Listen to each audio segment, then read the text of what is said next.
जय जय जय हरे कृष्णा कृष्णा कृष्णा हरे हरे।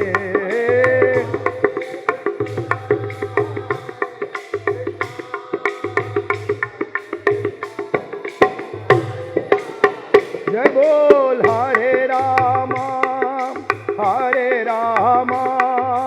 राम राम हरे हरे।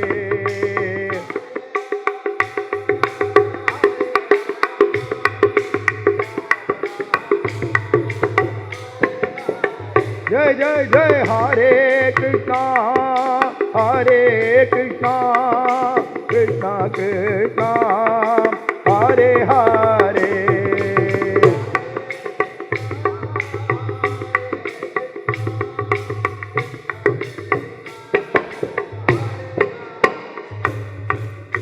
जानकी कांत स्मरणं जय प्रेमिकेन्द्र सद्गुरुदेव भगवान की जय। आंजनेय स्वामी की स्वामी रामानुजाचार्य भगवान की। श्रीशैलेश दयापात्रं दीभक्त्यादिगुणार्णवं यतीन्द्र प्रवणं वंदे रम्यजा मातरं मुनिं। कूजन्तं राम रामेति मधुरं मधुराक्षरम् आरुह्य कविताशाखां वंदे वाल्मीकिकोकिलम्।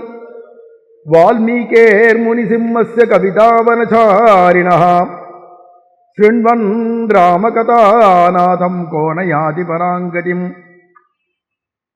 यः पिबन् सततं रामचरितामृतसागरम् अदृप्तस्तं मुनिं वन्दे प्राचेतसमकल्मषम्। गोष्पतिः कृतवारासिं मसकीकृतराक्षसं रामायण महामाला रत्नं वन्दे अनिलात्मजम्। अंजनानन्दनं वीरं जानकी शोकनाशनं कपीसमक्षहंतारं वन्दे लङ्काभयङ्करम्। उल्लङ्घ्य सिन्धोः सलिलं सलीलं यशोकवह्निं जनकात्मजायाः आदाय तेनैव ददाघलङ्कां नमामि तं प्राञ्जलिराञ्जनेयम्। आञ्जनेयमतिपाटलाननं काञ्चनाद्रिकमनीयविग्रहं पारिजाततरुमूलवासिनं भावयामि पवमाननन्दनं। यत्र यत्र रघुनाथकीर्तनं तत्र तत्र कृतमस्तकाञ्जलिं बाष्पवारि परिपूर्णलोचनं मारुतिं नमद राक्षसान्तकम्। वेदवेद्ये परे पुंसि जाते दशरथात्मजे वेदप्राचेतसादासीत् साक्षात् रामायणात्मना। तदुपगतसमाससन्धियोगं सममधुरोपनदार्थवाक्यबद्धं रघुवरचरितं मुनिप्रणीतं दशशिरसश्च वदं निशामयध्वं। श्रीराघवं दशरथात्मजमप्रमेयं सीतापतिं रघुकुलान्वयरत्नदीपम् आजानुबाहुमरविन्ददलायदाक्षं रामं निशाचरविनाशकरं नमामि। वैदेही सहितं सुरद्रुमदले हैमे महामण्टपे मध्ये पुष्पकमासने मणिमये वीरासने सुस्थितम्। अग्रे वाचयति प्रभञ्जनसुते तत्त्वं मुनिभ्यः परं व्याख्यां तं भरदादिभिः परिवृतं रामं भजे श्यामलम्। मानिषादप्रतिष्ठां त्वम् अगमः शाश्वतीः समाः यक्रौञ्च मिथुनादेकम् अवतीः काममोहितम्। तपस्वाध्यायनिरतं तपस्वी वाग्विदाम्बरम् नारदं परिपप्रच्छ वाल्मीकिर्मुनिपुङ्गवम्। वासुदेवेति सीतेति जपं तं सुस्वरं सदा तं वन्दे राजगोपालदेशिकं वैष्णवोत्तमम्। यस्य स्मरणमात्रेण रामभक्तिप्रजायते तं वन्दे रङ्गनाथार्यं रामायणपरायणम्। यो नित्यमच्युतपदाम्बुजयुग्मरुग्मव्यामोहदस्तदिधराणि तृणाय मेने अस्मद्गुरोर्भगवतोऽस्य दयैकसिन्धोः रामानुजस्य चरणौ शरणं प्रपद्ये। श्रीमत्कृष्णसमाह्वाय नमो यामुनसूनवे யத்கடாட்சைகலக்ஷாணாம் சுலப ஸ்ரீதர சதா கோலாகலதயா பாத்திரம் மாதுரீரமணம் பிரபும் பக்த பிரியம் பிரேமிகேந்திரம் ரசிகாச்சாரியமாஸ்ரயே. ஜெய ராஜா ராமச்சந்திர பகவான் கி, ஜெய ஆஞ்சநேய சுவாமி கி, ஜெய் பிரேமிகேந்திர சத்குருதேவ் பகவான் கி. பகவான் இந்த உலகத்தை படைக்கிறதுலேருந்து ஆரம்பிச்சு இந்த உலகத்தை சம்ஹாரம் பண்றார், அழிக்கிறார் அப்படிங்கிற பரிந்தம், பிரளய கால பரிந்தம் எதை கொண்டு நடத்துறார் அப்படின்னா தர்மத்தை கொண்டு தான் நடத்துறார். தர்மம் இல்லையானா எதுவுமே இயங்காது. தர்மம் அப்படிங்கிறதுக்கு ஸ்வபாவம் அப்படின்னு ஒரு அர்த்தம் உண்டு. அவாவாளுக்கு ஒரு ஸ்வபாவம் இருக்கு இல்லையா, ஸ்வம்பாவம். அந்த ஸ்வபாவம் அப்படிங்கிறதே தர்மம் தான். இன்னென்ன ஜீவராசிகளுக்கு என்னென்ன விதமான சரீரம் கிடைச்சதுன்னா அதுக்கு ஒரு தர்மம் இருக்கு. ஒரு பூன்னு எடுத்துட்டோமானா கூட அந்த பூவுக்கு எது தர்மம்னா அதுலேருந்து வர மனம், சுகந்தம், அதுதான் பூவுக்கு.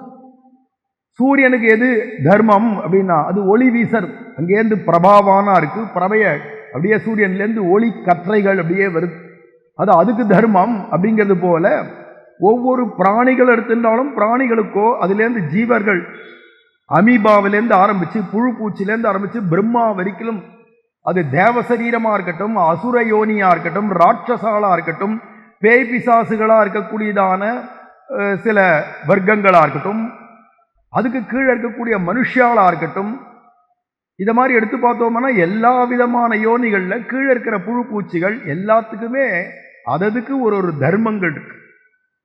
அந்த தர்மப்படி தான் அதது இயங்கிறது. உலகமே தர்மப்படி தான் இயங்கிறது. இப்போ உதாரணத்துக்கு இயற்கைன்னு எடுத்துட்டோமானா இப்போ வெயில் காலம் ஆரம்பிச்சுருத்து, கோடை காலம் ஆரம்பிச்சுருத்துனா அது அதனுடைய தர்மம் ஒரே உஷ்ணமாக தான் இருக்கும். இப்போ போய் குளிர்னு ஜிலு ஜிலு ஜிலுன்னு இருக்கணும்னு நினச்சா நீ வேணா ஏசியை போட்டுன்னு வேணா உட்காரலாமே தவிர, ஆனால் இயற்கையில் மாற்ற முடியாது, அதனுடைய தர்மம். மழை காலம்னு வந்துருச்சுன்னா மழை பொழியறது தர்மம், அதை நீ நிறுத்த முடியாது. வேணா நீ கொடை பிடிச்சின்னு போ, நீ வேணா கொடை பிடிச்சின்னு போகலாம், அதுக்கு தர்மம். அதுமாதிரி குளிர்காலம் வந்துடுத்து, மார்கழி மாதம் வந்துடுச்சுன்னா அது குளிரும், அதான் குளிர்காலத்துக்கு அர்த்தமே அந்த குளிர் தான், சிலு சிலு சிலுன்னு இருக்கிறது.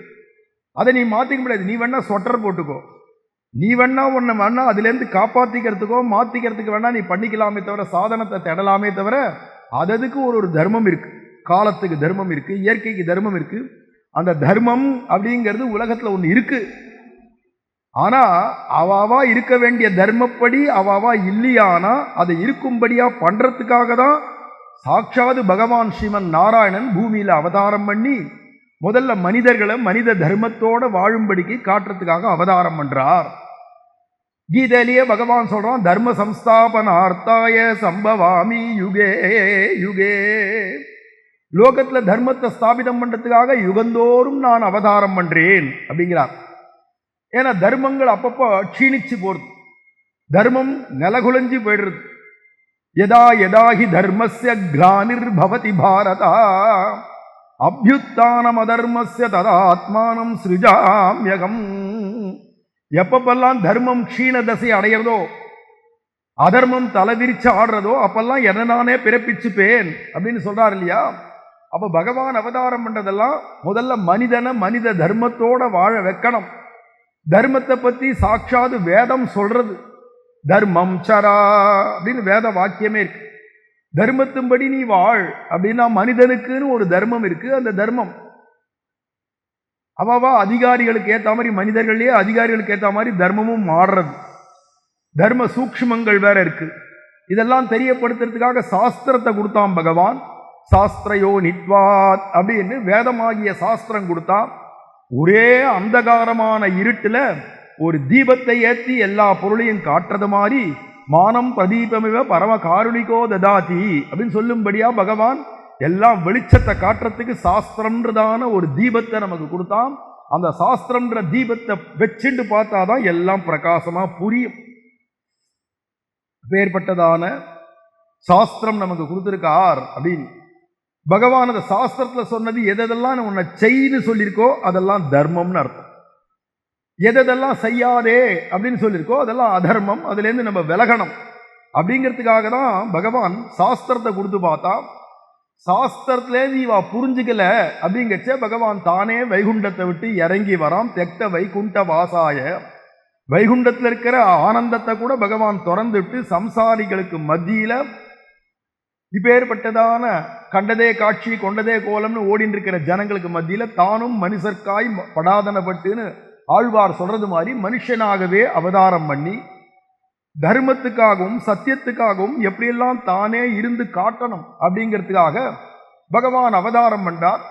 மத்ஸ்யம், கூர்மம், வராகம், நிருசிம்மம், வாமனம், அதிலேயே திருவிக்கிரமாவதாரம், பரசுராமர் போன்றதான அவதாரங்கள்லாம் பல முன்னாடி அவதாரம் பண்ணியிருந்தா கூட மனுஷனை திருத்தறதுக்கு மனுஷனாகவே பூர்ணமா வந்த அவதாரங்கள் 2 அவதாரம் பிரதானமா, ஒன்னு ராமாவதாரம், ஒன்னு கிருஷ்ணாவதாரம். ரெண்டுமே பூர்ணாவதாரம்னு சொல்றோம். அதுல கிருஷ்ணாவதாரத்தை பரிபூர்ணாவதாரம்னு வேற சொல்றோம். குறை ஒன்றுமில்லாத கோவிந்தா அப்படின்னு ஆண்டாளும் எடுத்து காட்டுறா. ராமாவதாரம் பூர்ணாவதாரம் தான். ராமாவதாரத்துல பகவான் காட்டின தர்மத்தை தெரிஞ்சுண்டு அதுபடி நம்ம வாழணும். அதை முதல்ல கத்துக்கணும். ராமரா வாழ கத்துக்கணுமே தவிர ராமாயணத்தை கத்துண்டு பிரயோஜனம் இல்லை. எனக்கு ராமாயணம் 24,000 ஸ்லோகமும் மனப்பாடம். ராமாயணத்தினுடைய 24,000 ஸ்லோகத்துக்கும் இருக்கிற கோவிந்தராஜ்ய வியாக்கியானங்கள் பூரா எனக்கு தெரியும். அதனுடைய உட்பொருள்கள்லாம் தெரியும், எல்லாம் தெரியும். அப்படின்னு இருந்தும் காலனாக்கு பிரயோஜனம் இல்லை. நீ ராமரா இல்லையானா, இவ்வளவும் உனக்கு தெரியாட்டா கூட நீ ராமரா வாழ்ந்துட்டியானா நீ தான் ராமாயணத்தை உண்மையா கத்துண்டவன். அப்படிங்கிறதுனால நீ ராமாயணத்தை கத்துண்டு பிரயோஜனம் இல்லை, ராமனை கத்துக்கோ. ராமனா வாழ கத்துக்கோ. பெண்கள்லாம் சீதையா வாழ கத்துக்கணும். அதனால சுவாமி நம்மாழ்வார் நமக்கு எடுத்து காட்டார், நீ கத்துக்கணுமானா ராமாயணத்தை கத்துக்கோன்னு சொல்லல. கற்பார் இராமபிரானை அல்லால் மற்றும் கற்பரோ, ராமபிரானை அல்லால் மற்றும் கற்பரோ. ராமாயணம் அல்லால் மற்றும் கற்பரோன்னு சொல்றதுக்கு எத்தனை நாள் ஆகும் திருவாய்மொழியில? ராமாயணம் அல்லால்னு சொல்லாத ராமபிரானை அல்லால் மற்றும் கற்பரோ. நீ கத்துக்கணுமானா ராமரை பார்த்து கத்து. அவர் எப்படியெல்லாம் பழகினார், தன்னுடைய அம்மா அப்பாட்ட எப்படி பழகினார், அம்மா அப்பாவுடைய வாக்கியத்தை சத்தியம் பண்றதுக்கு தான் கஷ்டப்பட்டாவது காட்டுக்கு போறேன்னு எப்படி கிளம்பினார், சத்தியத்தை எப்படியெல்லாம் பரிபாலிச்சார், மனைவி கிட்ட எப்படி பழகினார், அதே மாதிரி தன்னுடைய அண்ணன் தம்பிகள்கிட்ட எப்படி பழகினார், பெற்ற தாய் தான் இல்லாத மாற்றாந்தாயா இருக்கக்கூடிய கைகேயிட்ட கூட எப்படி பழகினார், ஊர் மக்கள்கிட்டெல்லாம் எப்படி பழகினார், தன்னுடைய குருநாதராக இருக்கக்கூடிய வசிஷ்ட விஸ்வாமித்ராதிகள்கிட்டெல்லாம் எப்படி பழகினார், காட்டுல போனா ரிஷிகளோட எப்படி பழகினார், விலங்குகளோட எப்படி பழகினார், சுக்ரீவன் முதலிய வானராளோட, ஜாம்பவான் முதலிய கரடிகளோட, அணில் போன்றதான பிராணிகள்கிட்ட, கழுகு போன்ற பிராணிகள்கிட்ட, ராட்சசால்கிட்ட உள்பட எப்படியெல்லாம் பழகினார். கடைசியில விரோதியா இருக்கிற ராவணன்ட்ட எப்படி பழகணும், விரோதிட்ட எப்படி பழகணுமோ அதுலயும் அவங்கிட்டையும் வாத்சல்யத்தோட ரிபூணாமபி வத்சலஹா அப்படின்னு சொல்லும்படியா எதிரிகள்கிட்ட கூட வாத்சல்யத்தோட பிரேமையோட பழகின ஒரு சாரித்திரம். அப்பேற்பட்டதான சரித்திர நாயகன், சரித்திர புருஷனா இருந்ததுனால நீ ராமாயணம் கத்துண்டு பிரயோஜனம் இல்லப்பா, ராமனா வாழ கத்துக்கோ அப்படிங்கிறார். அதுக்காக தான் மர்த்தியா அவதாரஸ்திக மர்த்திய சிக்ஷணம். பாகவத புராணத்தை சுகபிரம்மே சொல்றார், ராமாவதாரம் மர்த்தியர்களாகிய மனுஷர்களை சிக்ஷை பண்றதுக்கு, அவளுக்கு உரியதான தர்மத்தின்படி அவ போகணுமே, அதை சிக்ஷை பண்றதுக்குன்னே அவதாரம் பண்ணார். மர்த்தியா அவதாரஸ்திக மர்த்திய சிக்ஷணம். அப்படி பகவான் அவதாரம் பண்ணது உயர்ந்ததான தர்மத்தை நிலைநாட்ட. அவாவா இருக்க வேண்டிய தர்மத்தின்படி அவாவா வாழ்ந்தாதான் வாழ்க்கையில சௌக்கியத்தையே பார்க்க முடியும். பேரானந்தமான மோட்சத்தடையிறது இருக்கட்டும், வாழர்ச்சே சௌக்கியமா வாழணும், இது எல்லாருக்குமே ஆசை தானே.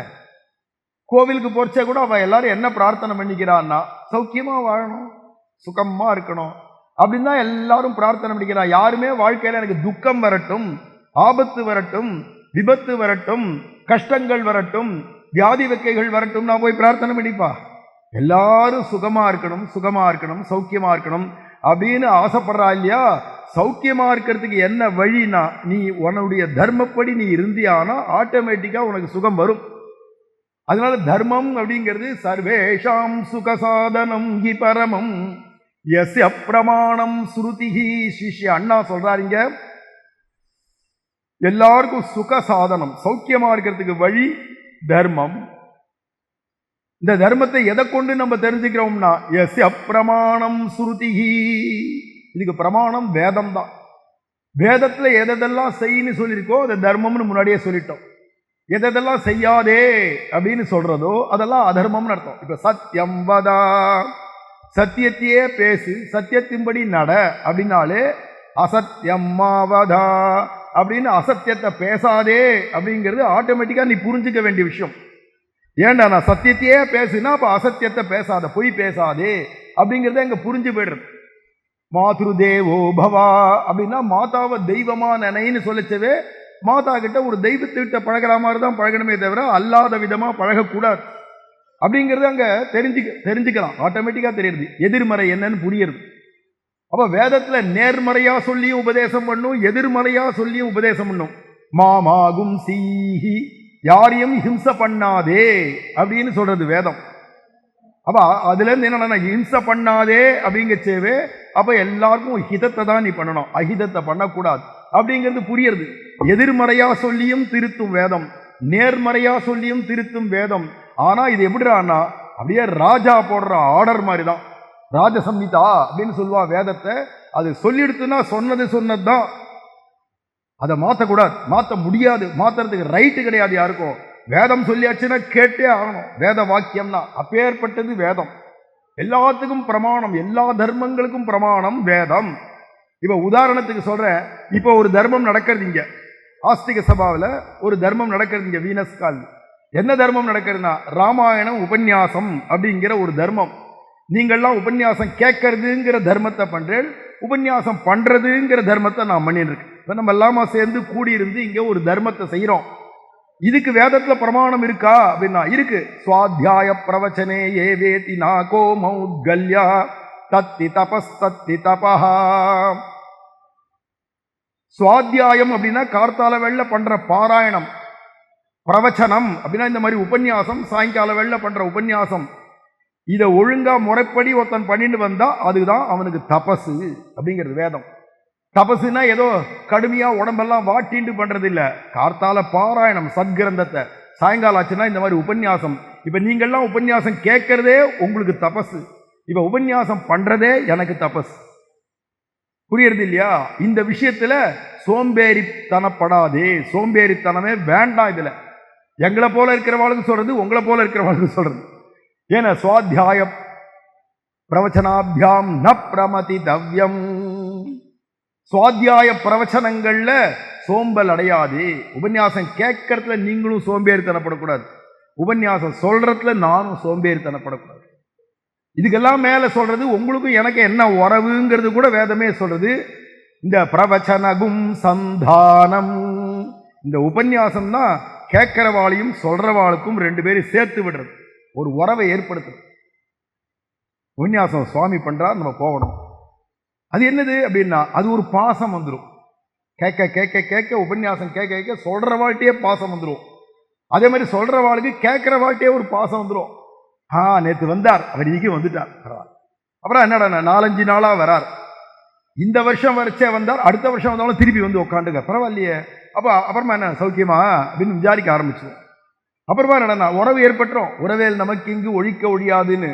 அவ இது வேதமே சொல்றது. பிரவச்சனகும் சந்தானம், ரெண்டு பேரையும் சந்தி பண்ணி விட்டு சேர்த்து விடுறது எதிரானா பிரவச்சனம் தான், இந்த உபன்யாசம் தான் அப்படிங்கச்சே இது தர்மம் அப்படின்னு வேதம் சொல்றது. அதுதான் இப்ப நடக்கிறது. பெரிய தர்மம்.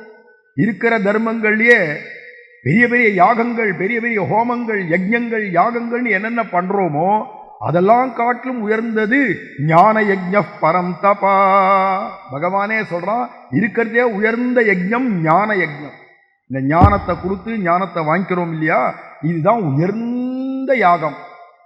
நீ பெரிய பெரிய வாஜபேயி ஹோமம் பண்ற, அது என்னென்ன ஹோமங்கள் மாதிரி எத்தனையோ இருக்கே, அத்தனை ஹோமங்கள் பெரிய ராஜசூய யாகம் பண்றேன். இதெல்லாம் பண்ணி என்னப்பா பிரயோஜனம்? அதிலெல்லாம் சம்பாதிக்க முடியாத ஞானம். அந்த ஞானத்தை இந்த ஞான யஜ்ஞத்தினால தான் அடைய முடியும். ராமாயணம் சொல்றா, அதை போய் கேட்கறது. பாகவதம் சொன்னா அதை போய் கேட்கறது. மகாபாரதம் சொன்னா அதை கேட்கறது. பகவத்கீதை சொன்னா கேட்கறது. இல்ல திவ்ய தேசங்களை பத்திலாம் சொல்றா கேட்கறது. அப்படிங்கிறச்சே இதுதான் ஞான யஜ்ஞமா இருக்கிறதுனால இந்த ஞான யஜ்ஞம் தான் இருக்கிறதுலயே உயர்ந்தது. நீ தானங்கள்ல உயர்ந்தது அன்னதானம்னு எல்லாரும் நினைச்சிடுவா. அன்னதானத்தை காட்டிலும் உயர்ந்த தானம் ஞான தானம் தான். செவிக்கு உணவு இல்லாத போது சிறிது வயிற்றுக்கும் ஈயப்படும். கொஞ்சோண்டு வயிற்றுக்கு போட்டா போறோம், செவிக்கு தான் அள்ளி அள்ளி கொடுக்கணும், தானம் பண்ணணும். அப்படிங்கச்ச ஞான தானம் தான் பரம் தபான்னு கீதையில சொல்றார். அதே வள்ளுவரும் சொல்றார், தானத்துல உயர்ந்தது ஞான தானம். இதேதான் கோபிகைகளும் சொல்றா, பூரிதா ஜனாகா, யார் உலகத்திலே பெரிய வள்ளல்னா, யார் ஒருவர் ஞானத்தை புறத்தியாருக்கு புகற்றாளோ அவாதான் பெரிய வள்ளல். பூரிதா ஜனாகா ஏன்னா தவ கதாமிருதம் தப்த ஜீவனம் அப்படின்னு கோபிகா கீதத்துல சொல்லிட்டு போறா. கோபிகளே, பாகவத புராணம் சொல்றது, பகவானுடைய கதாமிருதத்தை யார் வருஷிக்கிறாளோ அவளை போல உண்மையான தாத்தா உலகத்துல கிடையாது, வள்ளல் வேற யாரும் கிடையாது. அதை போய் வாங்கிக்கிறதுக்கு தான் எல்லா ஜீவராசிகளும் ஆசைப்படணும். எந்த இடத்துல ஹரி கதை நடக்கிறதோ அந்த இடத்துக்கு ஓடணும் அப்படின்னு இருக்கிறதுனால, அப்ப தர்மங்களுக்கெல்லாம் பிரமாணம் எதிரானா வேதம் தான். வேதத்துல சொல்லியிருக்கா இந்த தர்மத்துக்கு. அதான் கீதையிலேயே சொல்றான், தஸ்மாத் சாஸ்திரம் பிரமாணம் தே காரியா காரிய வியவஸ்திதோ ஞாத்வா சாஸ்திர விதானோக்தம் கர்மகர்த்தும் விகார்கசி. எந்த கர்மாவை நீ பண்ணினாலும் வேதம் சொல்லியிருக்கா, வேதத்துல பிரமாணம் இருக்கா அப்படின்னு கேட்டு தெரிஞ்சுண்டு வேதத்துல சொல்லியிருக்கிற கர்மாக்களை தான் பார்த்து பார்த்து நம்ம செய்யணும், வேதத்தை அனுசரிச்சுன்னு தான் நம்ம செய்யணும். அப்படிங்கிறதுனால இத்தனை தர்மங்களுக்கும் பிரமாணம் வேதம். எஸ் அப்பிரமாணம் ஸ்ருதி யத்தத்வம் முனையோ விதந்தி சுலபம் யஸ்மின் சதாம் சுஸ்திதம். இந்த தர்மத்தினுடைய தத்துவங்கள், தர்மம் யார் யார் செய்யலாம், எப்பப்போ செய்யலாம், எப்படி செய்யலாம் அப்படின்னு அதுக்கு தத்துவம் இருக்கே, அதெல்லாம் உள்ளது உள்ளபடி யாருக்கு தெரியும் தானா? தத்துவம் யத்தத்வம் முனையோ விதந்தி. முனிவர்களாகிய ரிஷிகள், வசிஷ்ட அல்லது பின்னாடி வந்ததான வியாச, பராசரர், வியாசர், சுகர் அல்லது சனகாதிகளாகிய 4 பேரோ, இல்ல அத்ரி, பிருகு, புத்ச, வசிஷ்ட, கௌதம, காசியப, ஆங்கீரச என்றதான சப்த ரிஷிகளோ, அத்ரி, மரீச்சி, புலகர், புலஸ்தியர், கிரது, பிருகு போன்றவர்களோ எல்லாருமே ரிஷிகள்லாம் நிறைய இருந்திருக்கா. அப்புறமா யாக்ஞவல்கியர் போன்றவள்லாம் இருந்திருக்கா. அதே மாதிரி மனுவே பெரிய ரிஷி, ராஜ ரிஷியா இருந்திருக்கார் மனு. அவள்லாம் ஸ்மிருதிகள்னு எழுதி வச்சிருக்கா. ஸ்மிருதிகள்னு சொன்னா நீதி நூல்கள்னு அர்த்தம். வேதத்துக்கு அடுத்த ஸ்தானம் இந்த நீதி நூல்களுக்கு இருக்கிறதுனால ஸ்ருதி அர்த்த ஸ்மிருதி. அந்த ஸ்மிருதிகள் தான் மனுஸ்மிருதி, யாக்ஞவல்கிய ஸ்மிருதி, வசிஷ்ட ஸ்மிருதி, பாராசரிய ஸ்மிருதி அப்படின்லாம் பலவேறு விதமான ஸ்மிருதி நூல்கள் இருக்கே. அதுல அந்த தத்துவங்கள் எல்லாம் எழுதி வச்சிருக்கா. என்னென்ன தர்மத்தை யார் யார் எப்பப்போ எப்படி எப்படி செய்யணும், அந்தந்த தர்மத்தை செஞ்சா அவளுக்கு என்னென்ன பலன் உண்டாகும்னு தத்துவத்தை உள்ளது உள்ளபடி தெரிஞ்சு ரிஷிகள் தான் அதெல்லாம் எழுதி வச்சிருக்கிறதால இந்த தத்துவங்கள் எல்லாம் யாருக்கு தெரியும்னா, எத் தத்துவம் முனையோ விதம் தி சுலபம் யஸ்மின் சதாம் சுஸ்திதம். அது சாதுக்களா உலகத்துல இருக்கிறவாள்லாம் இந்த தர்மத்துல தான் ஸ்திரமா நிக்கிறா. தர்மத்தை கொஞ்சம் கூட பெசகாத, தர்மத்திலேருந்து விலகாத, தர்மத்தும்படி இருக்கணுமே, தர்மத்தும்படி இருக்கணுமே, அப்பதானே தர்மஸ்வரூபியான பகவானுக்கு நம்மளை கண்டா பிடிக்கும் அப்படின்னு நினைச்சிட்டு தர்மத்துல நிலை நிற்கிறவாளா இருக்கா சாதுக்கள். சாதுக்கள்லாம் யாருன்னா தர்மாத்மாக்கள் தான், தர்மத்தும்படி வாழறவாதான் சாதுக்கள். அதனால இங்க சொல்றார், யஸ்மின் சதாம் சுஸ்திதம் எஸ் சாஸ்திரே சுதலக்ஷிதோ முனிபிகி சத்யாதிபிகி லக்ஷணைகி. இந்த தர்மத்துக்கு எது லட்சணம் அப்படின்னா சத்தியம். ஹரிச்சந்திரன் கதையை சொல்லி அவன் எப்படி சத்தியத்துல இருந்தான், எவ்வளவு கஷ்டம் வந்தாலும் அவன் சத்தியத்திலேயே நிலை நின்றான். மனோ வாக்காயத்தினால எப்படி சத்தியப்படி இருந்தான் பத்தியா, அத மாதிரி இருக்கும் அப்படின்னு. அப்போ இது என்னடா சத்தியம் அப்படின்னா, சரி தர்மம் அப்படின்னா யாரை போல தர்மாத்மா வாக்கணும்னா ராமர் எப்படி இருந்தாலோ தர்மாத்மா சத்தியசந்தஸ்ட ராமோ தாசரதிரியதின்னு ராமாயணத்துல வால்மீகியே சொல்றாரு இல்லையா. தர்மாத்மானா ராமரை போல தர்மாத்மாவா இருக்கணும், ராமரை போல சத்தியசந்தனா இருக்கணும். எதை சொன்னாலும் இந்த தர்மத்துக்கு எதெல்லாம் லட்சணங்கள்னு சொல்றோமோ அத்தனையும் உடையவரா ராமர் இருந்தார். அதுதான் ராமரை மொத்தத்துக்கே தர்மாத்மாங்க. இன்ன தர்மம் இருந்தது இன்ன தர்மம் இல்லை அப்படிங்கிறது இல்லாத சர்வ தர்மமும் அவர்கிட்ட இருந்ததுனால தர்மாத்மா அப்படிங்கிறார். அதனால இந்த தர்மம், சத்தியம், பரோபகாரம், ஜீவகாருண்யம் போன்றதான என்னென்ன இருக்கோ அதெல்லாம் தான் தர்மத்துக்கு லட்சணங்கள் அப்படிங்கிறார். அப்பேற்பட்டதான் அந்த தர்மத்தை நான் வணங்குறேன் அப்படின்னு இந்த முதல் ஸ்லோகத்தை சொல்றார். தஸ்மை மேன திரஸ்து சௌக்கிய நிதயே எல்லா சௌக்கியத்தையும் மோட்ச சௌக்கியம் வரைக்கும் நமக்கு எல்லா சௌக்கியத்தையும் கொடுக்கக்கூடிய இந்த தர்மத்தை நான் சேவிக்கிறேன், அதை வணங்குறேன் அப்படிங்கிறாருங்க. இது சௌக்கிய நிதி. எல்லா சௌக்கியங்களுக்கும் ஒரு இருப்பிடமானது தர்மம்.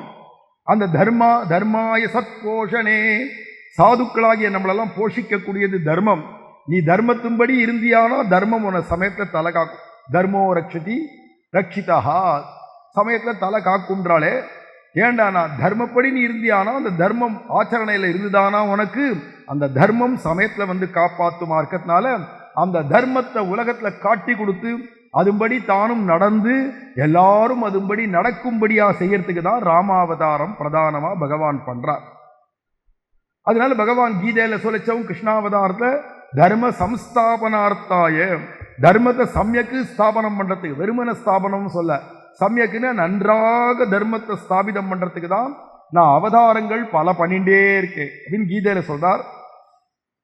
மத்ய கூர்ம வராக அவதாரங்கள் எல்லாம் கூட பகவான் தர்மத்தை தான் நிலைநாட்டினான்.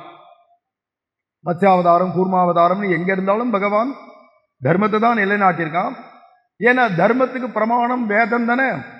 அந்த வேதத்தை மது கைடவர்கள் அப்படிங்கிறவா 2 அசுரர்களுமா சேர்ந்து பிரம்மாட்டேந்து அபகரித்து கொண்டு போய் எங்கேயோ பிரளய காலத்தினுடைய சேத்தினுடைய ஆழத்தில் கொண்டு போய் புதைச்சி வச்சுட்டு போயிட்டா. வேதம் இல்லையானா கண்ணழந்தேன், கண்ணு போயிடுத்து, எனக்கு கண்ணு போயிடுத்துன்னு பிரம்மா அழறார். வேதத்தை கொண்டு தான் உலகத்தை படைக்க முடியும் அவரே ஆனாலும். ஏன்னா பூஹு அப்படின்னு வேத மந்திரத்தை சொன்னால் பூமி உண்டாகும், பூவஹா அப்படின்னா புவர்லோகம் உண்டாகும். அப்போ வேத மந்திரத்தை சொல்ல சொல்ல தான் உலகத்தை படைக்கவே முடியும் அவரால். அப்போ வேதமே போயிடுத்துன்னா அவர் எதை கொண்டு அவருடைய சிருஷ்டியை பண்ண முடியும்? அதில் கண்ணழந்தேன் அப்படின்னா அது மட்டும் இல்லை, பிரம்மாவுக்கு மட்டும்தான் வேதம் இல்லையே, நமக்கும் அந்த வேதத்தை வச்சுட்டு தானே தர்மத்தின்படி நம்ம வாழ்ந்து மோட்சத்தை உத்தம கதி அடைய முடியும். அப்படிங்கிறதுனால அப்போ நமக்கும் அந்த வேதம் தான் முக்கியம். அப்போ அந்த வேதத்தை காப்பாற்றி கொடுக்கறதுக்குன்னு மத்ஸ்யாவதாரம் மீன் ரூபத்தை எடுத்துன்னு போய் வேதத்தை எங்கே ஒழிச்சு வச்சாங்களோ அந்த அசுரர்கள் அதை எடுத்துன்னு மீட்டுன்னு வந்து பிரம்மாட்ட கொடுத்தார் இல்லையா. அப்போ வேதத்தை மீட்டின்னு வந்து கொடுத்ததுனாலேயே, வேதத்தை கொண்டு தான் எல்லா தர்மத்தையும் நம்ம தெரிஞ்சுக்கணுமா இருக்கிறதுனால வேதத்தை மீட்டின்னு வந்து கொடுத்ததுனாலேயே தர்மத்தை ஸ்தாபிதம் பண்ணிட்டார் மத்ஸ்யாவதாரத்தில். அதே மாதிரி வராக அவதாரத்தில் நீ தர்மப்படி வாழணுமானா எந்த இடத்துல வாழ முடியும்னா, ஒரு பூமின்னு ஒன்று இருந்தா தானே. இப்போ அதில் பூமியில் பாரத தேசம், பாரத தேசம்னு ஒன்று இருந்தா தானே அதில் திராவிட தேசம், திராவிட தேசம்னு ஒன்று இருந்தா தானே அதில் தொண்டை மண்டலம், தொண்டை மண்டலம்னு ஒன்று இருந்தா தானே அதில் ஆழ்வார்பேட்டை, அல்லது அப்படின்னு ஒன்று இருந்தா தானே அதில் வீனஸ் காலனி, வீனஸ் காலனின்னு ஒன்று இருந்தா தானே அதில் ஆஸ்திக சமாஜம். அதே மாதிரி இங்கே நைமிசாரண்ய மண்டபம், அந்த நைமிசாரண்ய மண்டபத்தில் நீங்களும் நானுமா உட்காந்து இப்போ தபசு பண்ணிட்டு இருக்கோம், ஒரு பெரிய தர்மம் பண்ணிட்டு இருக்கோம். அப்போ தர்மம் பண்ணணும் அப்படின்னா முதல்ல பூமி வேணும். அந்த பூமி சேத்துல அழுந்து கிடந்தது பிரளய காலத்தில், அது ஏதோ அதனுடைய பித்தியில் போய் ஒட்டின்னு கிடந்தது, அங்கேருந்து வெளியில் வரல. அதுக்காகன்னு பிரார்த்தனை பண்ணிக்கிறார் பிரம்மதேவன், ரிஷிகள்லாம். மனு தோன்றிவிட்டார். அந்த மனு சதரூபைவா சேர்ந்து பிரார்த்தனை பண்றா பிரம்மாட்ட. பிரம்மா உடனே ஸ்ரீமன் நாராயணனை குறித்து தியானம் பண்ண அவருடையதான மூக்கு ஓட்ட வழியாவே வெளியில வரார். ஒரு குட்டி வராகம், பன்னி குட்டி ஒன்று வருது, விளவிளேன்னு இருக்கு அந்த பன்னி. அழகா மூக்கு வழியா கொர்கொர் கொர்கொர் கொர்கொர்னு அந்த வராகம்னா அதனுடைய ரூபத்தை எடுத்துட்டாருன்னா அந்தந்த சேஷ்டையை பண்ண ஆரம்பிச்சிருவார். ஆனால் கொர்கொர் கொர்கொர் கர்கரித்தே சப்தம் அப்படின்னு புராணம் சொல்றது. வந்து பெரிய ரூபத்தை எடுத்து விஸ்வரூபியாக ஆகி அந்த வராக பெருமாள் பூமியை தூக்கி நிலைநாட்டி அதனுடைய கதாகதியில, இங்கிலீஷ்ல ஆக்சஸ்ன்றோமே, அந்த கதாகதியில நிற்கும்படி அந்த பூமியை சுவாய்ட்டி விட்டுட்டு இன்னைக்கும் பூவராகனாக எழுந்தொழிருக்கார். அப்படிங்கிறது வராக அவதாரம். அப்ப பூமின்னு ஒன்று இருந்தால் தானே தர்மத்தை செய்ய முடியும். அதுக்காக பூமியை உத்தாரணம் பண்ணி கொடுத்ததுனாலேயே தர்மஸ்தாபனமாறுது வராக அவதாரத்துல. வேதத்தை சொன்னதான அத்தனை தெய்வங்களும் சௌக்கியமா வாழறதுக்கு அவளுக்கு அமிர்தம் கொடுக்கணும். அமிர்தம் கொடுத்தாதான் அவள்லாம் அமரர்கள் அப்படின்னு ஆவா. அப்படிங்கச்சே அந்த அமிர்த மதனத்துக்காக கூர்மாவதாரம் எடுத்து மந்திரமலைய முதுகுனால தூக்கி தாங்கி பிடிச்சதுனால அப்ப தேவால அமரர்களா பண்றதுக்குன்னு வந்த அவதாரமாக்கிறதுனால இதுவும் தேவால ரட்சிக்க வருதே ஒரு தர்மஸ்தாபனமா இருக்கும். அதனால இந்த அவதாரமும் தர்மஸ்தாபனம்.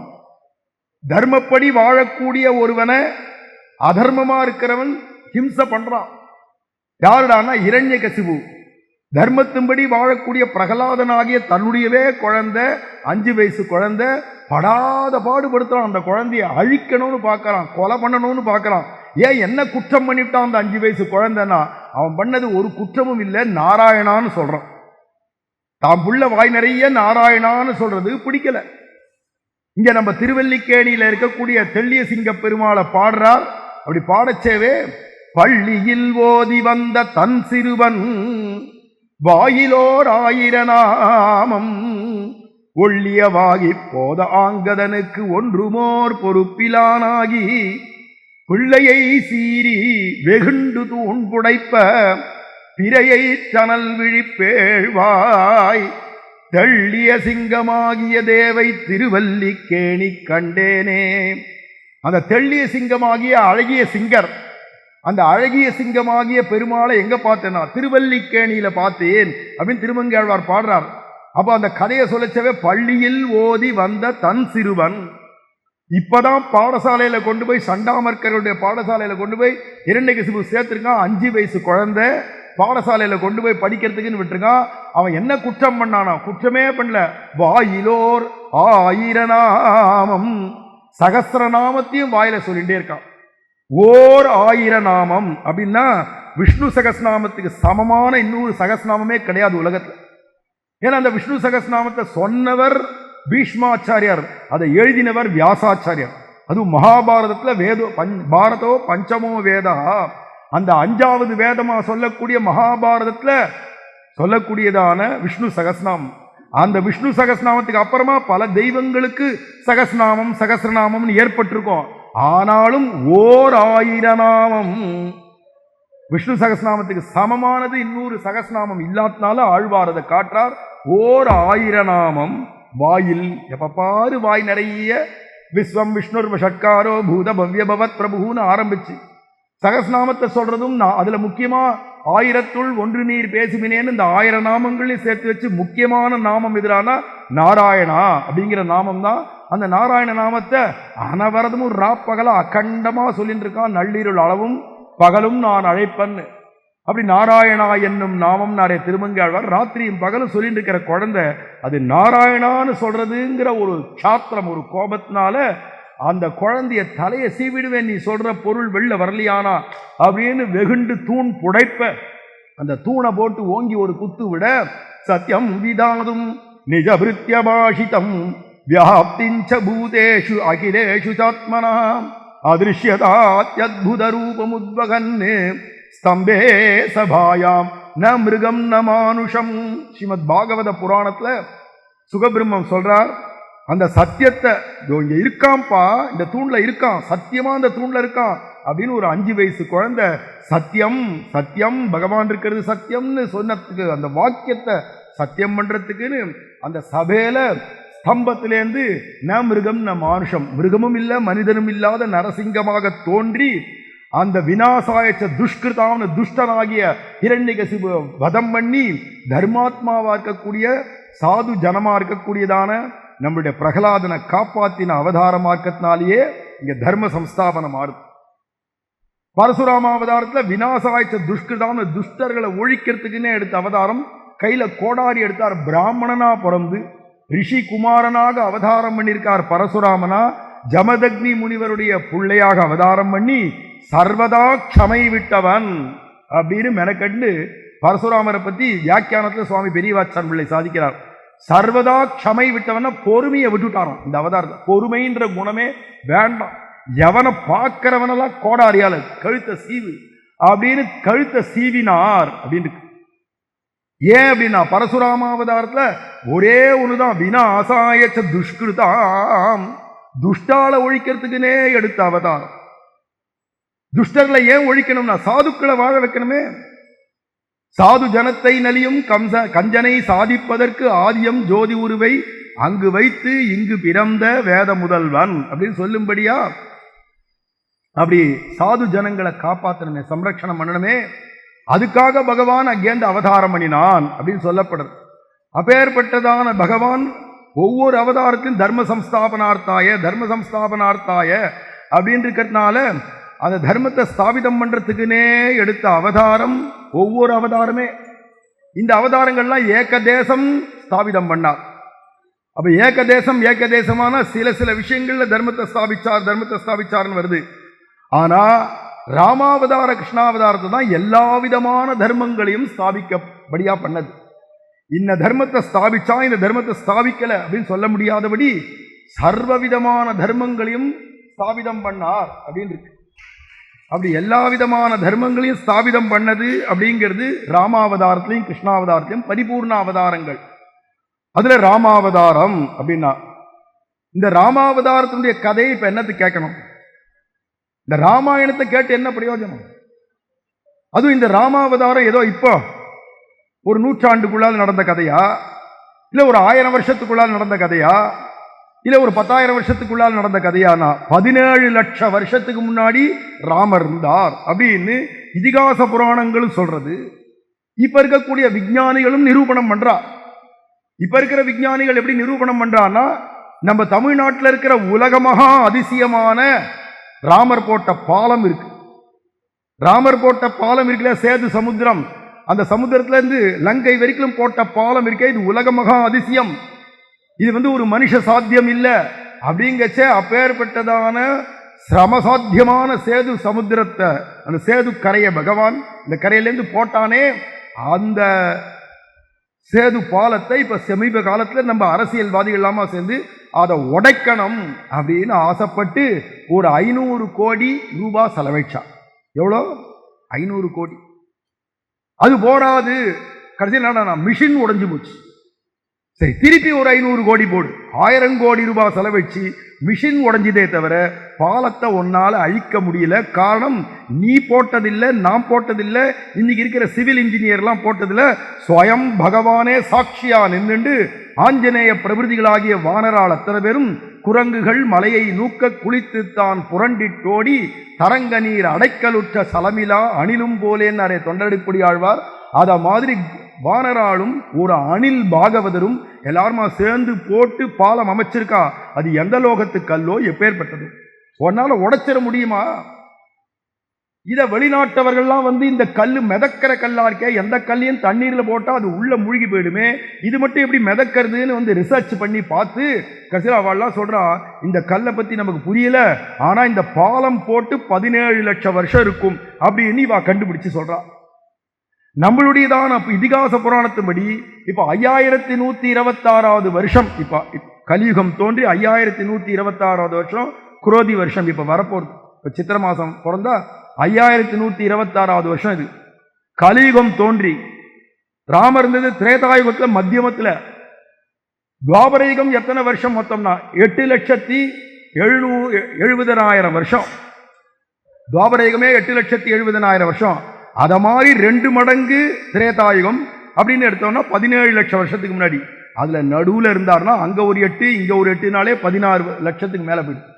17 லட்சம் வருஷத்துக்கு மேல ஆறுது ராமர் அவதாரம் பண்ணி. இன்னைக்கு நேத்து ஏற்பட்ட அவதாரம் இல்லை, ஆனா இன்னைக்கும் ராமர் அப்படின்னு சொன்னா இந்த காலத்துல நம்ம தமிழ்நாட்டில் இந்த சிட்டியில டிராமா பார்க்கறது, டிவி பார்க்கறத விட்டுட்டு ஒரு 50-100 பேர் உட்கார்றாளானால் அப்ப ராமர் எப்படி வாழ்ந்திருக்கணும், ராமருடைய சரித்திரம் எப்பேற்பட்டதா இருக்கணும், ராமர் எப்பேற்பட்ட தர்மத்தை ஸ்தாபிதம் பண்ணிருக்கணும். 17 லட்சம் வருஷம் கழிச்சும் இன்னைக்கும் ராமாயணம் படிக்கிறவா இருக்கா, ராமாயணம் சொல்றவா இருக்கா, ராமாயணம் கேட்கிறவாளா இருக்கா. ராமர் அவதாரம் பண்ண ஜன்ம பூமியிலேருந்து ஆரம்பிச்சு லங்கை வரைக்கும் ராமாயணத்துல வால்மீகி எழுதின ஒவ்வொரு ஸ்தலங்களும் இருக்கு. என்னென்ன ஸ்தலங்கள் இருக்கு? குகன் இருந்த இடத்துக்கு சிங்கிபேரபுரம் அப்படின்னு பேரு. ரிஷசிருங்கர்ன்ற முனிவர் அங்கதான் தபசு பண்ணிட்டு இருந்தார். இன்னைக்கு போனா சிங்கிபேர் அப்படின்னு பேர்லயே அந்த ஊர் இருக்கு, கங்கா நதி தீரத்துல. இந்த இடத்துல தான் சரபங்க முனிவர் இருந்தார் அப்படின்னு சொல்றது காட்டுல ராமாயணத்துல. அந்த இடத்துக்கு இன்னைக்கு சரபங்க ஆசிரமம் இருக்கு. சுதீக்ஷ்ணர்ன்ற ஒருத்தர் இருந்தார், முனிவர் இருந்தார், அவர் ஆசிரமத்துக்கு ராமர் போனார். இன்னைக்கு போனாலும் இருக்கு. அதே சரையூ நதி இருக்கு. எந்த இடத்துல ராமர் மறைஞ்சாரோ குப்தார் காட் அப்படின்னு பேர்ல அந்த சரையூ நதியில அந்த தீரம் இருக்கு. அங்கதானே இல்ல, இங்க கிஷ்கிந்தா அப்படிங்கிறோமே வானராலாம் இருந்தாலும் அங்கதானே சபரி இருந்தா, அங்கதானே மதங்க மகரிஷி தபசு பண்ணிட்டு இருந்தார். அந்த இடம் எதிரானா இப்ப ஹம்பின்றோம், கர்நாடகா மகாராஷ்டிரா பார்டர்ல இருக்கு, அந்த இடம் இருக்கு. ராமர் இருந்ததான கோதாவரி நதி தீரத்துல பஞ்சவடி அப்படின்னு சொல்றோம் இல்லையா, அதுக்குதான் இப்ப நாசிக்னு பேர். பாம்பே பக்கத்துல நாசிக் இருக்கே மகாராஷ்டிரால, அதுக்குதான் பஞ்சவட்டின்னு பேரு. இன்னைக்கு அந்த இடத்துக்கு பேர் நாசிக்னு பேரு. நாசிக்கான மூக்குன்னு அர்த்தம். மூக்க அறுத்தார் இல்லையா, சூர்பனகையுடைய மூக்க அறுத்ததுனாலே அந்த ஊருக்கு நாசிக் அப்படின்னே பேர் வந்துடுத்து. அதுக்கு தான் பஞ்சவடி அப்படிங்கிறதுனால வடவிருட்சம், 5 வடவிருட்சம் ஒரே இடத்துல சேர்ந்தா போல கொத்தா இருந்தது, அதனால பஞ்சவடின்னு பேரு. கோதாவரி நதி இன்னைக்கு ஓடின்னு இருக்கா, அதே பஞ்சவடி இன்னைக்கு இருக்கு. அதே மாதிரி பக்கத்துல போனோமானா இந்த பக்கம் கிஷ்கிந்த அப்படியே இருக்கு. அதுக்கப்புறமா அந்த ராமச்சந்திர பிரபு எங்கெங்கெல்லாம் தமிழ்நாட்டில் நடமாடி சேது தீரமாகிய திருப்புல்லானி கரைக்கு வரைக்கும் வந்தாரோ ராமநாதபுரத்துல, அத்தனையும் இன்னைக்கு இருக்கு. ராமாயணத்துல வேர்ல்டு மேப்பே இருக்கு, உலக மேப், உலகத்தினுடைய அத்தனை வரைபடமும் இருக்கு. அதுவும் கிஷ்கிந்தா காண்டத்துல சுக்ரீவன் தன் வாயால வானராலெல்லாம் சீதையை தேடி புறப்படைச்சு கிழக்கு திக்கில் இங்கேருந்து கிளம்பினேலானா கிஷ்கிந்திலேருந்து அடுத்து என்ன வரும், அடுத்து என்ன வரும், அடுத்து என்ன வரும்னு உலக மேப்பை பூரா கிழக்கு பக்கம் என்ன இருக்கு, மேற்கு பக்கம் என்ன இருக்கு, வடக்கு பக்கம் என்ன இருக்கு, தெற்கு பக்கம் என்ன இருக்கு. அந்த தெற்கு பக்கத்துல போச்சு அங்க காவேரீச்ச மகா புண்ணியான்னு சொல்லும்படியா காவேரி பாஞ்சுண்டு வருவள். அகஸ்தியரால ஏற்படுத்தப்பட்ட காவேரி, அந்த காவேரியை தாண்டணும், அங்க வாசுதேவனுடைய சன்னதி இருக்கு, அதுதான் இப்ப ஸ்ரீரங்கம். அப்ப வாசுதேவ பெருமாள் தான் இருந்தார், ரங்கநாதர் கிடையாது. ராமாவதாரத்துல தான் ராமர் தான் பிற்பாடு விபீஷணனுக்கு கொடுக்க ஸ்ரீரங்கத்துக்கு வரார் அயோத்தியிலேருந்து. அதுக்கு முன்னாடி வாசுதேவ பெருமாள் தான் இருந்தார். அந்த வாசுதேவ கஷேத்திரம் உபய காவேரி மத்தியில. அதுக்கு அடுத்து போனா கபாட்டபுரம்னு ஒன்று இருக்கு அப்படிங்கிறார். அந்த கபாட்டபுரம்ன்றது தான் கவாட்டம்னு பேரு, மதுரை. இப்ப தென் மதுரையில அழகர் கோவில்னு சொல்றோமே, திருமாலிருஞ்சோலை, அதை சுக்ரீவன் சொல்றார். 17 லட்சம் வருஷத்துக்கு முன்னாடி அழகர் கோவிலை பத்தி வருது, கள்ளழகர் கோவிலை பத்தி ராமாயணத்துல. அதுக்கப்புறமா தாண்டி போனா இன்னது வரும், கடைசியில் திருக்குறுங்குடின்னு இப்ப சொல்றோமே, அந்த திருக்குறுங்குடிக்கு தான் மகேந்திர பர்வதம்னு பேரு. அந்த மகேந்திர பர்வதம் வரும். அதுக்கப்புறமா என்னன்னா சமுத்திரம் வரும், சமுத்திரத்தை தாண்டினா லங்கை வரும், அப்படின்னு வரிசையா மேப்பை கொடுத்துட்டே போறதெல்லாம் காட்டப்படுறது. அப்ப உலக வரைபடங்கள் அப்படின்னு சொன்னோமானா எல்லாமே ராமாயணத்துல அந்த காலத்துல என்ன இருந்ததோ, அதுக்கு என்னென்ன பேர் இருந்ததோ அதெல்லாம் அப்படியே ஒப்பிக்கலாம். அப்ப சுக்ரீவனுக்கு உலக மேப்பே தெரியும். சாதாரண குரங்கு நினைக்காதீங்க. தேவைகி வானரத்துவம் உபாகதைகின்றார் வால்மீகி. 33 கோடி தேவர்கள் தான் வானர ரூபத்துல வந்திருக்கா.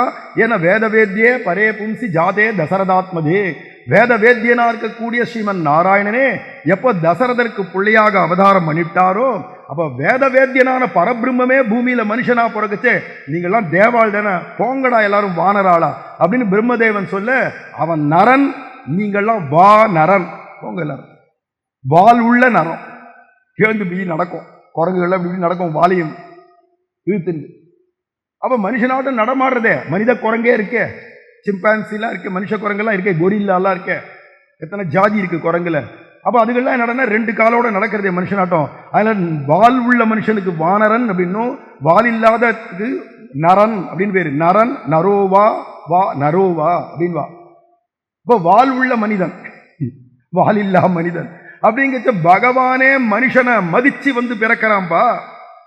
அப்ப தேவாலாம் நீங்களா போங்கோ வானராளா, பகவானுடைய கைங்கரியத்துக்காக போங்கோ அப்படின்னு சொல்ல தேவர்கள்லாம் பூமியில வந்து பறக்கிறா. அப்படிங்கச்சு எந்த மனித பிறவிய ராவணன் மதிக்கலையோ, எந்த குரங்குகளை மதிக்கலையோ, அந்த மனித பிறவியில தேவாதி தேவனா இருந்து அவதாரம் பண்றான்.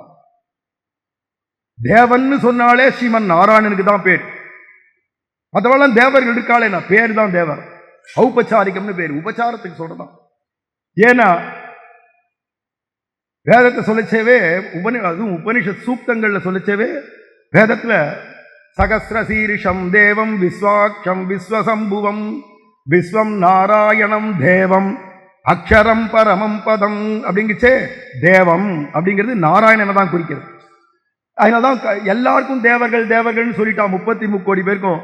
அப்ப அவனை எப்படி குறிக்கிறதுனா, தேவாதி தேவனை சென்று நாம் சேவித்தால் தேவாதி தேவன் அப்படின்னு மேல குறிக்க வேண்டியதா இருக்கு. பிரம்மம்னாலே ஸ்ரீமன் நாராயணனுக்கு தான் பேரு. இருந்தாலும் சுக பிரம்மம், சௌனக பிரம்மம், வாசுதேவ பிரம்மம் அப்படின்னு பிரம்மன்ற பட்டத்தை எல்லாருக்கும் கொடுக்க ஆரம்பிச்சோடனே, அப்ப இவனை எப்படி சொல்றது நாராயணனா, நாராயண பரம் பிரம்ம தத்வன் நாராயண பரஹா அப்படின்னு சொல்ல வேண்டியதா இருக்கிறதுனால இவாளெல்லாம் பிரம்மன்ற பதத்தினால அழைச்சுட்டோமானா அப்ப அந்த பரபிரம்மம்னு சொல்ல வேண்டியதா போயிடுது. இவாளெல்லாம் தேவர்கள்னு சொல்லியாச்சுன்னா தேவாதி தேவன் அப்படின்னு சொல்ல வேண்டியதா இருக்கு. மனுஷருக்கு தேவர் போல தேவர்க்கும் தேவாவோ. நமக்கெல்லாம் 33 கோடி தெய்வங்கள் வசத்தியா இருக்கலாம், ஆனா 33 கோடி தேவர்களுக்கும் மேல தேவாதி தேவன் இருக்கான். அதனால ஆழ்வார் சொல்றார், மனுஷருக்கு தேவர் போல தேவர்க்கும் தேவாவோ. எல்லா தேவர்களும் வந்து சேவிக்கும்படியா அவாவா தலையில இருக்கிற கிரீடங்கள்லாம் திருவடியில வந்து இருக்கும்படியாக எழுந்தருள் இருக்கக்கூடிய ஸ்திதி திருப்பதியில. திருவேங்கடமுடையான் ச சதுர்முக ஷண்முக பஞ்சமுக பிரமுகாகில தெய்வத மௌளிமணே சரணாகத வத்சல சாரநிதே பரிபாலயமாம் விஷசைலபதே. சுவாமி பிரதிபாதி பயங்கரம் அண்ணா அப்படிங்கிறவர் மணவாள மாமுனிகளுடைய சிஷ்யர். அவர் அருளி செய்த ஸ்லோகம் இது. சதுர்முகன் ஷண்முகன் பஞ்சமுகன் அப்படிங்கிறதான எல்லா தெய்வங்களுடையும் மௌளிமணே அவளுடைய கிரீடங்கள்லாம் திருவேங்கடமுடையானுடைய திருவடி வாரத்தில் இருக்குன்னு சொன்னா சமஸ்த தேவர்களுக்கும் தேவாதி தேவன்.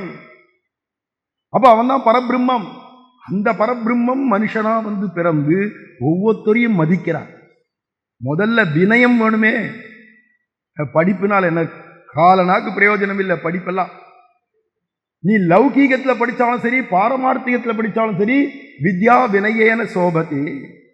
வித்யா வினய சம்பன்னே பிராமணே கவி ஹஸ்தினி சுனிச்சைவ ஸ்வபாகேச்ச பண்டிதாக சமதர்சினா. கீதையில சொல்ற வார்த்தை வித்யா ததாதி வினயம். அப்ப எவ்வளவுக்களவு நீ வினயத்தோட இருக்கியோ அப்பதான் நீ கற்றவன்னே ஆகும். இல்லைன்னா திருமழிசை ஆழ்வார் சொல்ற கற்கின்றதெல்லாம் கடை, நீ படிச்சதெல்லாம் குப்பைக்கு சமம். அது நீ பிஹெச்டி படி, டாக்டருக்கு படி, இன்ஜினியர், நான் பெரிய இன்ஜினியர் பிஹெச்டி முடிச்சிருக்கேன், நான் பெரிய டாக்டர், நான் பெரிய சர்ஜன் இருக்கட்டுமே.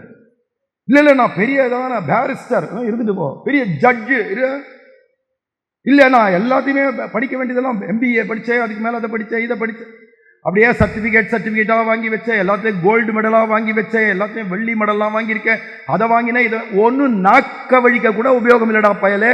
நீ செத்து போயிட்டேன்னா இதெல்லாம் போட்டு எரிக்கவா போறா? உங்க கூட இந்த சர்டிஃபிகேட்லாம் வச்சா எரிக்க போறா? எல்லாருக்கும் உண்டான அதே விறகு அதே வெராட்டி தான் உனக்கும். 6 அடி நிலத்தை போட்டு எரிச்சிட போறா. பஸ்மாந்தகும் சரீரம், வேதம் சொல்றது பஸ்மமா போற சரீரம் தாண்டா அது. நான் மார்பு தட்டார். அகம்பாவப்படாத. கர்வம்ன்றது பொல்லாதது. நீர் நுமதி என்றிவை வேர் முதல் மாய்த்து இறை சேர்மேன் உயிர்க்கு அதன் நேர் நிறையில்லே. எடுத்தடுப்பிலே திருவாய்மொழியில நம்மாழ்வார் சொல்றார், நான் என்னுடையது என்னுடையது, நான் என்னுடையது. இந்த அகங்கார மமகாரத்தை வேரோட புடுங்கி ஏறி எல்லாம் அவன் செயல், எல்லாம் அவனுடையது அப்படிங்கிற எண்ணம் என்னைக்கு உனக்கு வருதோ அன்னைக்குதான் நீ வித்வான். தெரிஞ்சுக்க வேண்டியதை தெரிஞ்சுட்ட, அன்னைக்குதான் நீ கற்றதெல்லாம் உண்மையாகும். இது லௌகீக படிப்புக்கு மட்டும் சொல்ல, வேதமே படிச்சிருந்தாலும், ஒரு கால் என்ன சாஸ்திரங்கள் வேதாந்தமே படிச்சிருந்தாலும், ஆனால் அந்த வினயம் உனக்கு வரலையானா அத்தனையும் குப்பை, இத்தனையும் குப்பை தொட்டி தான். ஏன்னா கீதையில சொல்லிட்டார், வேதம் படிச்சவனுக்கு கூட நான் கிடைக்க மாட்டேன். நாகம் யாராவது வேதம் படிச்சவர்தான் என்னை மன்னிச்சிருங்கோ, நான் சொல்ற வார்த்தையில கீதையில இருக்கு. சாட்சாது பகவத்கீதையில யாஸ்வயம் பத்மநாபஸ்ய முகபத்மாது வினிஷுதா. அதான் வியாசர் சொல்றார், ஸ்வயம் பத்மநாபனுடைய முக கமலத்திலேருந்து வெளியில வந்தது பகவத்கீதை. ஆதிசங்கரரும் அந்த பகவத்கீதைனா கை கூச்சிருவார். ஏன்னா சுப்ரீம் அத்தாரிட்டி. ராமானுஜரும் கை கூச்சிருவார், மத்வாச்சாரியரும் கை கூச்சிருவார், சைத்தன்ய மகாபிரபுவும் கை கூச்சிருவார், வல்லபாச்சாரியரும் கை கூச்சிருவார். உலகத்துல வந்த எல்லாரும் ஒரு நூலுக்கு கை குவிக்கணுமானா பகவத்கீதை தான்.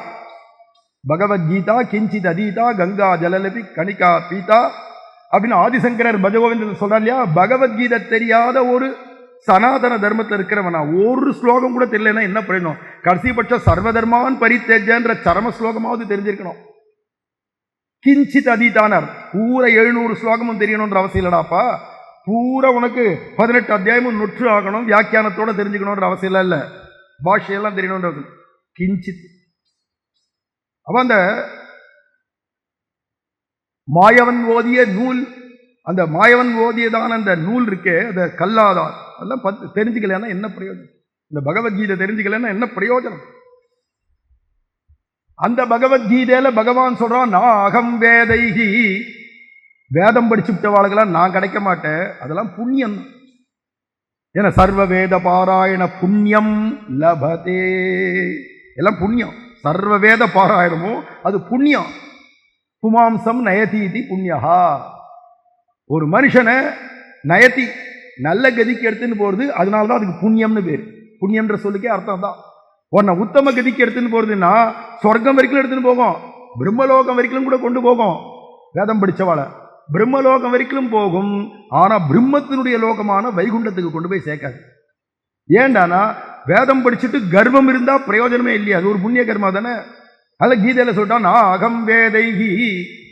அப்படி வேதம் படிச்சவனுக்கெல்லாம் நான் கிடைக்கணுமானா முதல்ல ராவணனுக்கு கிடைச்சிருக்கணும்.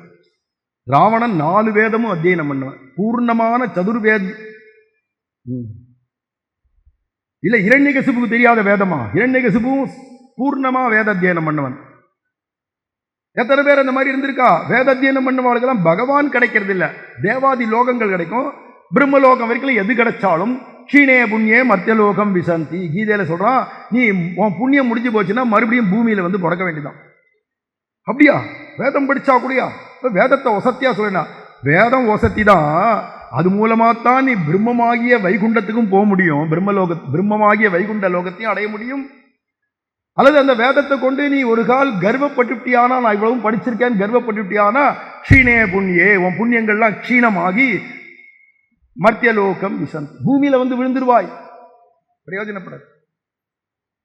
ஒண்ணுமே தெரியாத, வேதமே தெரியாது, வேதத்துல ஏவம் வேதா அது கூட தெரியாது, சகனாபவது அது கூட தெரியாது, ஓம் சாந்தி சாந்தி சாந்தி அது கூட தெரியாது. இதுக்கெல்லாம் மேல ஒரு விவேகம் கூட கிடையாது.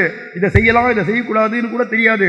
ஆனா பிரேமம் மட்டும், அன்பு மட்டும் இருக்கு. யசோதைக்கு என்ன தவம் செய்தனை யசோதா எங்கும் நீரை பரபிரம்மம் அம்மா என்றழைக்க என்ன தவம் செய்தனை.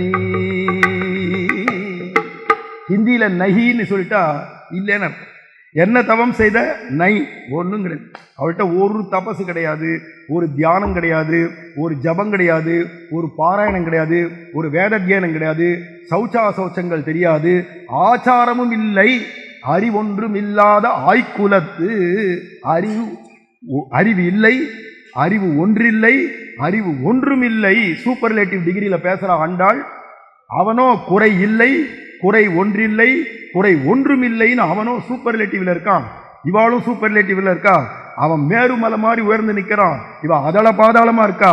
இருந்தாலும் கோபிகளுக்கோ யசோதைக்கோ கிடைச்சா மாதிரி படிச்சவாளுக்கு கிடைக்கலை. ஏன் கிடைக்கல அப்படின்னா, இவா அன்பினால் உந்தன்னை சிறுபேர் அழைத்த பிரேம இருந்து பற்றுடை அடியவர்க்கு எளியவன். பிரேம இருந்தா ரொம்ப சுலபம், அது பாட்டுக்கு பேச ஆரம்பிச்சிரும், கடகடன்னு விளையாட ஆரம்பிச்சிரும் நம்மளோட. ஆனா நாகம் வேதைகின்றான். அதே கீதையிலேயே வேதம் படிச்சாலும் கிடைக்க மாட்டேனா? சரி, வேதத்துக்கு தான் கிடைக்க மாட்டானா, தபசு பண்ணா கிடைப்பானா? இரண்யகசிபு பண்ணாத தபசா நீ பண்ணிட போற? ஊன் வாட வாட தவம் செய்ய வேண்டாம். ஆழ்வார் சொல்ற தபசெல்லாம் பண்ணாதப்பா. தபசுக்கு அர்த்தமே தெரியாத அவ உட்காந்து மண்ணை பிடிப்பிடியாத்து நின்றும் தலைகீழ மரத்துல தலைகீழ ஒவ்வால் தொங்குமே, அது மாதிரி தொங்கிட்டு தபசு பண்றதோ, இல்லைன்னா பஞ்சாக்னி மத்தியில தபசு பண்றதோ, நல்ல குளிர் காலத்துல போய் உட்காந்து நதிக்குள்ள நின்றுண்டோ மூழ்கியோ தபசு பண்றதோ, இப்படிலாம் தபசு பலவிதம் இருக்கு.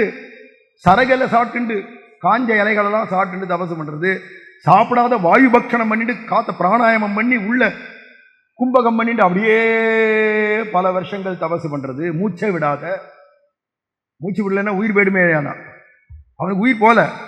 ஏன்னா இவன் அடக்கிறான், அதுவா போயிட்டா தானே போயிடுதுன்னு அர்த்தம். இவன் அடக்கி வச்சிருக்கானே, அடக்கிறதுல சாமர்த்தியம், அடக்கி ஆளணும்னு போட்டு வாயுவை ஸ்தம்பம் பண்றான். ஆனாலும் இப்படிலாம் தபசு பண்றதெல்லாம் ஆழ்வார்கள் வேண்டாங்க. கஷ்டப்படாதா, தபசுக்கெல்லாம் கிடைக்க மாட்டோம். நாகம் வேதகி ந தபசா, கொட்டை எழுத்துல எழுதி வச்சுட்டோம், தங்கத்தகடுல கொட்டையா தெரிகிற மாதிரி, தபசுக்கு நான் கிடைக்க மாட்டேன். அப்படி தபசுக்கு கிடைக்கணுமானா ராவணன் பண்ண தபசு, இரண்யகசிபு பண்ண தபசு எப்பேற்பட்ட தபசு, அவன் பண்ற தபசுக்கெல்லாம் நிகர் யாருமே வர முடியாது. அப்படி தவம் பண்ணியும் கூட ஆனா இரண்யகசிபுக்கு விரோதியா தான் கிடைச்சானே தவிர பிரகலாதனுக்கு கிடைச்ச மாதிரி சுகுர்த்தா கிடைக்கலையே, பிரேமிகனா கிடைக்கலையே. ஏன் அப்படின்னா பிரகலாதன் நாமத்தை சொல்லிட்டே இருந்தான் பிரேமையோட, என் அப்பன் என் அப்பன் என் அப்பன், எங்க அப்பா பெருமாள் அப்படின்னா பொன்னப்பன் மணியப்பன் முத்தப்பன் என் அப்பனுமாய். நம்ம திருவல்லிக்கேணி பார்த்தசாரதிக்கே இங்க எத்தனை பேருக்கு தெரியும் தெரியல, பக்கத்துல இருக்கு திருவல்லிக்கேணி 5 கிலோமீட்டர்ல. ஆனா அந்த திருவல்லிக்கேணியில இருக்கிற பெருமாளுக்கு ஆழ்வார் கொடுத்த பேர் என்னை ஆளுடை அப்பன். பார்த்தசாரதிங்கிறதெல்லாம் புராண பேர். என்னை ஆளுடை அப்பனை ஒப்பவரில்லா மாதர்கள் வாழும் மாடமாமயிலை திருவல்லிக்கேணி கண்டேனே அப்படின்னு பாடுறார். அவனுக்கு அப்பன் தான் பேரு திருவல்லிக்கேணியில. அப்படியே எடுத்து பார்த்தோம்னா திருமலையில போனா திருமலையப்பன், காஞ்சிபுரம் போனா வரதப்பன், ஸ்ரீரங்கத்தில் போனா அரங்கநகரப்பன், ஸ்ரீவில்லிபுத்தூர் பக்கத்தில் திருத்தங்கால் போனா திருத்தங்காலப்பன், கேரளாவில் போயிட்டா குருவாயூரப்பன்.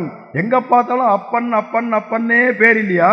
பிரகலாதன் தான் சொல்றான், எங்க அப்பா நாராயணன், எனக்கு அப்பா, எனக்கு அம்மா மகாலட்சுமி தாயார் அப்படின்னு அப்படி பிரேமையோடு இருந்தா பற்றுடைய அடியவர்க்கு எளியவன். அவனுக்கு சுலபமா கிடைச்சிட்டான். பிறர்களுக்கு தபசே பண்ண இளைஞனுக்கு அரிய வித்தகன் கிடைக்கலையே.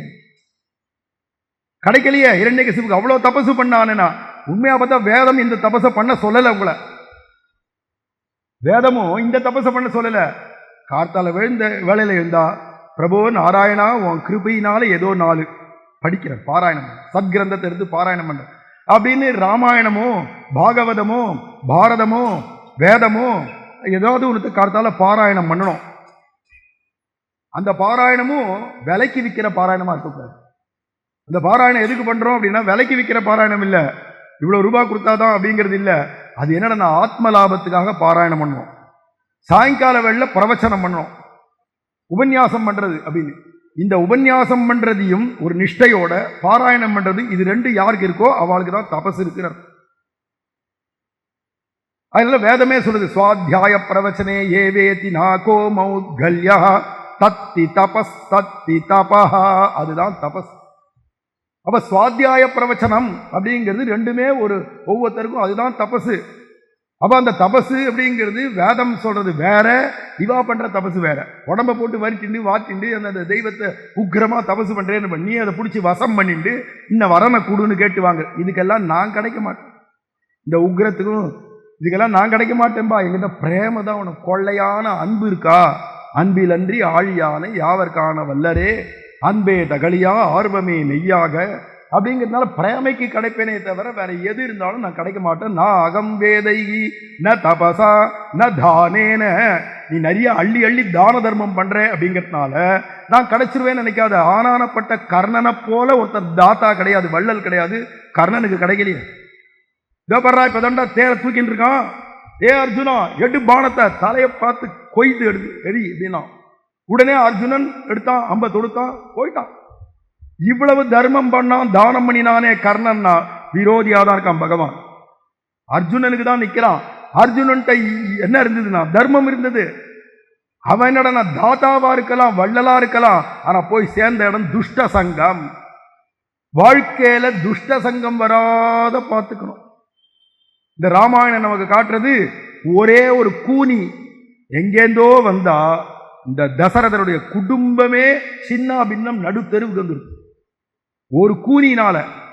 மகாபாரதத்துல இங்க கூனி, அங்க சகுனி. அங்கே ஒரு கூனி தான் சகுனி.